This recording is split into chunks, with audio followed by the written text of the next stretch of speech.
வணக்க மக்களை, சட்டமுன் கிடைக்கப்பட்ட மிக முக்கியமான தகவல் ஒன்று வெளியாகி இருக்கிறதாம். என்டிஏவில் உத்தேக தொகுதி பட்டியல் வெளியீடா? அதிமுக பாஜக கூட்டணியில் புதிய கணக்குகள். ஆட்டத்தை ஆரம்பித்து விட்டார் அமித்ஷா அவர்கள். வாங்க வீடியோவை மூலமாக கண்டாம். அதாவது தமிழகத்தில் வரக்கூடிய 2026 சட்டமன்ற தேர்தல் என்பது நெருங்கக்கூடிய சூழல்தான். அனைத்து கட்சிகளுமே அதற்கான வேலைகளை தொடங்கிவிட்டதா. அனைத்து கட்சிகளும் பம்பரம் போல் தனது வேலைகளை செயல்பாடுகளையும் கூட்டணி தொகுதி பங்கிடன அரசியலில் மும்பாரமாக செயல்பட தொடங்கிவிட்டது. அந்த வகையில்தான் தமிழகத்திலே இம்முறை கண்டிப்பாக 5 முனை போட்டி நிலவக்கூடிய சூழல் உருவாகி இருக்கிறதா. இந்த நிலையில்தான் ஆளும் கட்சியான திமுக அரசு, அதாவது ஆண்ட கட்சியான அதிமுக, இவ்விரு கட்சிகளுக்குத்தான் தமிழகத்திலே கண்டிப்பாக இம்முறை ஒரு மிகப்பெரிய சூழலில் கண்டிப்பாக போட்டி என்பது நிலவக்கூடிய மாற்றங்கள் ஏற்பட்டு கொண்டிருக்கிறதா. இந்த வகையில்தான் தமிழக அரசியல் களமானது தேர்தலை முன்னிட்டு நாளுக்கு நாள் சூடுபிடிக்க தொடங்கி இருக்கிறது.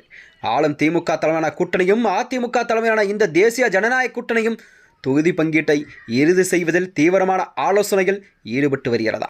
என்டிஏ கூட்டணிக்கான அதாவது உத்தேச தொகுதி பட்டியல் என்பது ஒன்று வெளியாகி அரசியல் வட்டாரத்திலே ஒரு பெரும் பரபரப்பை கிளப்பியிருக்கிறது.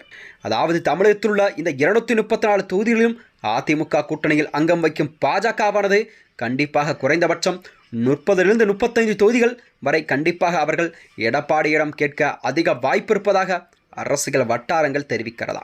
இந்த உத்தேச பட்டியலின்படி மொத்தம் 234 தொகுதிகளிலும் அதிமுக கண்டிப்பாக 165 தொகுதிகளில் கண்டிப்பாக தனித்துதான் இரட்டலை சின்னத்தில் போட்டியிடும் என்பதை ஒரு அரசியல் வியூகமெல்லாம் வகுக்கப்பட்டிருக்கிறதா. அது மட்டுமின்றி கூட்டணியில் தனது முதன்மை நிலை தக்க வைத்துக் கொள்ளும் நோக்கில்தான் இந்த எண்ணிக்கை நிர்ணயிக்கப்பட்டதாக அரசியல் மதிப்பீடுகள்லாம் தெரிவிக்கிறதா. இந்த நிலையில்தான் அதிமுகவின் பொதுச்செயலாளர் எடப்பாடி பழனிசாமி தனது கூட்டணி கட்சிகளுக்கான தொகுதி பங்கீடை கண்டிப்பாக இன்னும் 4 நாட்களில் கண்டிப்பாக இறுதி வடிவம் பெறும் என்றதை ஒரு திட்டத்தெளிவாக கூறியிருக்கிறார் எடப்பாடி அவர்கள். அதே நேரத்தில் பாஜகவிற்கு 31 தொகுதிகளும், பாமகவிற்கு 17 தொகுதியிலும், அமமுகவிற்கு 9 தொகுதியிலும் கண்டிப்பாக தமிழகம் மாநில காங்கிரஸ் 4 தொகுதி பட்டியல் போட்டியிடாம் என்று அந்த பட்டியலை வெளியிட்டிருப்பது அரசியலிலே ஒரு புதிய பரபரப்பை கிளப்பியிருக்கிறதா. மேலும் கூட்டணியுள்ள சிறிய சிறிய கட்சிகளுக்கெல்லாம் இடங்கள் ஒதுக்கப்படலாம் என்று தகவல் வெளியாகி இருக்கிறது. இந்த ஒதுக்கீடு என்பது நகர்ப்புற மற்றும் அரைநகர்ப்புற பகுதிகளை குறிவைத்து தான் திட்டவட்டமாக கூறப்படுகிறதா.